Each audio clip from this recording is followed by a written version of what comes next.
ഞാൻ 10,000 കിലോമീറ്ററായി ഓല ഓടിക്കണത്. അപ്പൊ എന്റെ എക്സ്പീരിയൻസും പിന്നെ അതുപോലെ തന്നെ കുറെ ആളുകൾ ചോദിക്കുന്നുണ്ട് ഓല എടുക്കണത് നല്ലതാണോ, ഇനി പെട്രോളിലേക്ക് മാറണോ, ഇലക്ട്രിക്കിലേക്ക് വരണോ എന്നുള്ള കാര്യങ്ങൾ. കുറെ ആൾക്കാർ ഏതറിനേറ്റും ഓലേനേറ്റും കുറെ കമ്പയർ ചെയ്യുന്നുണ്ട്.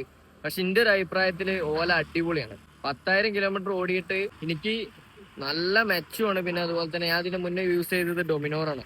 അതിന് മുന്നത്തെ കുറെ വീഡിയോസ് ഒക്കെ കണ്ടവർക്ക് അറിയാം, ഡൊമിനോർ കൊടുത്തിട്ട് ഓലെടുത്ത് വെച്ച് വലിയ പൊട്ടനാണ് മണ്ടനാണ് എന്നൊക്കെ പറഞ്ഞിട്ട് കുറെ കമന്റ് ഉണ്ടായിരുന്നു. എനിക്ക് ഇപ്പോഴാണ് മനസ്സിലായത് എന്താണ് അതിന്റെ മാറ്റം എന്നുള്ളത്. നമ്മളിപ്പോ നോർമലി നമ്മളെ സ്പീഡ് ലിമിറ്റ് എന്ന് പറയുന്നത് ഒരു 80 ആണ്. ആ സ്പീഡില് നമുക്ക് അടിപൊളിയായിട്ട് ഇതായിട്ട് പോവാം. 120 ഓലേന്റെ മാക്സിമം സ്പീഡ്. ആ 120 പോണ സുഖം എന്ന് പറയണത് അത് പറഞ്ഞറിയിക്കാൻ പറ്റില്ല. അത്രയും അടിപൊളിയാണ്. പെട്രോൾ വണ്ടി ഏതും ആയിക്കോട്ടെ, എടുത്തു കഴിഞ്ഞാൽ ഒരു 70-80 സ്പീഡ് കഴിഞ്ഞ് കഴിഞ്ഞാൽ തന്നെ അതിന് ഒരു വൈബ്രേഷനും കാര്യങ്ങളൊക്കെ ഉണ്ടാവും. പക്ഷെ ഇതൊരു 100, 110, 115 പോകുമ്പോൾ ഭയങ്കര സുഖം. ഇനി അത്രയിൽ പോണം എന്നുള്ളതല്ല പറയണേ, അത് അത്രയും അടിപൊളിയാണ് എന്നുള്ളതാണ് പറയുന്നത്. പിന്നെ നിങ്ങളെ പർപ്പസ് നോക്കിയിട്ട് വണ്ടി എടുത്താൽ മതി. ഇപ്പൊ ഞാൻ ഡൊമിനോർ കൊടുത്തിട്ട് ഓലെടുക്കാനുള്ള കാരണം എന്താ വെച്ചാൽ ഞാൻ എന്നും ഡെയിലി ഒരു 25-30 കിലോമീറ്റർ വൺ സൈഡ് ഓടുന്നുണ്ട്. അപ്പൊ അങ്ങോട്ടും ഇങ്ങോട്ടും കൂടി ഏകദേശം 70-60 കിലോമീറ്റർ ഓടുന്നുണ്ട്.